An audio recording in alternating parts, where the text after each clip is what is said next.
कहानी एक auto driver से मुख्यमंत्री बनने तक का सफर। कहानी महाराष्ट्र के पूर्व मुख्यमंत्री एकनाथ शिंदे की। कहानी उसी एकनाथ शिंदे की जिसने बाला साहब ठाकरे के पार्टी शिवसेना से बगावत कर उनकी पार्टी छीन लिया। नमस्कार दोस्तों, स्वागत है आपका बड़कू बिंदास चैनल पर। आज हम बात करेंगे एक ऑटो रिक्शा चलाने से लेके शराब के कंपनी में काम किए महाराष्ट्र के पूर्व मुख्यमंत्री एकनाथ शिंदे की। गरीब परिवार में जन्मे एकनाथ शिंदे कैसे बन जाते हैं महाराष्ट्र के मुख्यमंत्री, चलिए मैं आपको बताता हूँ। एकनाथ शिंदे का जन्म 9 फरवरी 1964 को महाराष्ट्र के सतारा जिला के पहाड़ी गांव में हुआ।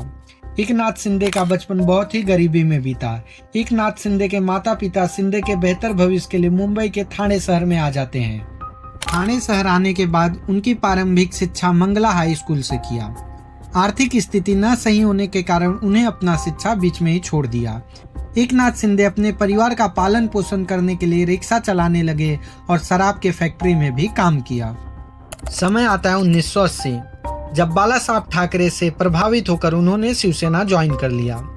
उस समय महाराष्ट्र में बाला साहब की शिवसेना मात्र एक ऐसी पार्टी थी जो कट्टर हिंदुत्व छवि को लेकर चलती थी, और इसी चीज से प्रभावित होकर एकनाथ शिंदे भी राजनीति की तरफ बढ़ने लगे। एकनाथ शिंदे जमीनी स्तर पर पार्टी के लिए काम करने लगे और संगठन को मजबूत करने में पूरी तरह लग गए। उसी समय ठाणे में उनकी मुलाकात होती है आनंद दिघे से, जो आगे चलकर उनके राजनीतिक गुरु बनने वाले थे। आनंद दिघे एक कट्टर हिंदुत्ववादी नेता थे और ठाणे में उन्हें दूसरा बाला साहब ठाकरे कहा जाता था। आनंद दिघे का ठाणे में दरबार सस्ता था। उनके पास लोग अपना तकलीफ लेकर आते थे और माना जाता है आनंद दिघे उसका तुरंत निवारण करते थे। आनंद दिघे के बढ़ते लोकप्रियता से एक समय बाला साहब ठाकरे भी घबरा गए थे और आनंद दिघे के ही छत्र छाया में तैयार हो रहे थे एकनाथ शिंदे, जो आने वाले समय में अपना अलग साम्राज्य बनाने वाले थे। अपनी मेहनत और राजनीतिक सूझबूझ के चलते उनका पार्टी में कद बढ़ने लगा था। 1997 में वह पहली बार ठाणे नगर निगम का चुनाव लड़े और जीत गए। एकनाथ शिंदे ये जीत से काफी खुश थे, लेकिन ये खुशी उनकी लंबे समय तक नहीं टिकने वाला था। उन्हें उस समय ये नहीं मालूम था कि जो हादसा उनके साथ होने वाला था उसे वो जिंदगी में कभी नहीं भूल पाएंगे। साल था 2000। एकनाथ शिंदे हर साल अपने परिवार के साथ छुट्टी में गांव जाते थे। उस साल भी उन्होंने वही किया।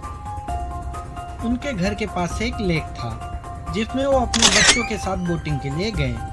उनके दोनों बच्चे दीपेश और सुभादा जिस बोट पर बैठे थे वो बोट पलट गई और उनके सामने उनके दोनों बच्चों की मृत्यु हो गई।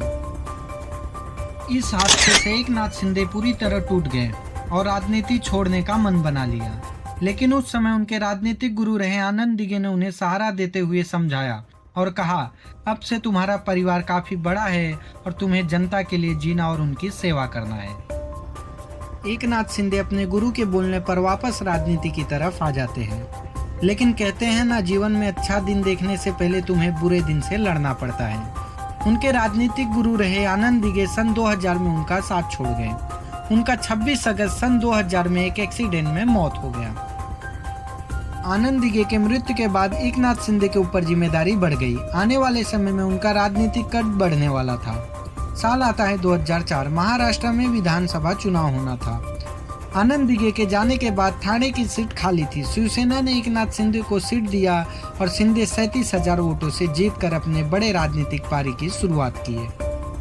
2005 में नारायण राणे के पार्टी छोड़ने के बाद एकनाथ शिंदे का शिवसेना में कद बढ़ने लगा। इसके बाद एकनाथ शिंदे कभी पीछे मुड़ के नहीं देखे। 2004, 2009, 2014 और 2019 में ठाणे से कोमपरी पंचपाखड़ी से लगातार 4 बार विधायक बनते हैं और 2014, 2019 में वो मंत्री भी रहे। 2019 में महाराष्ट्र विधानसभा में बीजेपी शिवसेना को पूर्ण बहुमत मिलता है। बीजेपी को 109 सीट तो शिवसेना को 56 सीट मिला। शिवसेना चाहती थी कि मुख्यमंत्री उनका हो, तो वहीं बीजेपी जो सबसे ज्यादा सीट जीता था वो चाहते थे कि मुख्यमंत्री बीजेपी का हो। बात बनने की जगह बिगड़ती चली गई। बात इस कदर बिगड़ गई कि शिवसेना अपने विचारधारा से ही समझौता कर बैठा और बीजेपी से बात ना बनने पर वो कांग्रेस और एनसीपी के सहयोग से सरकार बनाने राजी हो गए और कांग्रेस और एनसीपी ने भी उद्धव को मुख्यमंत्री पद देने को राजी हो गए। उद्धव ठाकरे सहयोग से मुख्यमंत्री बन तो गए, लेकिन उनकी जिंदगी की ये सबसे बड़ी भूल थी। क्योंकि शिवसेना हमेशा अपने कट्टर हिंदू विचारधारा के लिए जाना जाता है और बाला साहब ने हमेशा अपने विचारधारा को सत्ता से ऊपर रखा है। उद्धव के पिताजी बाला साहब ठाकरे हमेशा से कांग्रेस के राजनीतिक विरोधी रहे हैं और कट्टर हिंदू थे। उद्धव ठाकरे मुख्यमंत्री बन तो गए, लेकिन उनके पार्टी के लोग ही उनसे नाराज थे। शिवसेना के विधायक आरोप लगाने लगे कि उद्धव ठाकरे उनसे नहीं मिलते हैं और कांग्रेस और एनसीपी के विधायकों को ज्यादा तवज्जो दे रहे। इस बात से शिवसेना के एकनाथ शिंदे पूरी तरह नाराज थे। एक समय एकनाथ शिंदे को मुख्यमंत्री के रूप में देखा जा रहा था, लेकिन कांग्रेस और एनसीपी इस चीज को लेकर ना मानी और बात ना बना। एकनाथ शिंदे को लगा कि पार्टी में उनका कद कम हो रहा है और उनकी बात को अब नहीं सुना जा रहा। एकनाथ शिंदे को लगने लगा कि आदित्य ठाकरे की वजह से उन्हें साइड किया जा रहा है। अब समय था बड़े राजनीतिक बदलाव की। एकनाथ शिंदे भी पूरी तरह मूड बना लिए बगावत करने पर उतर आए।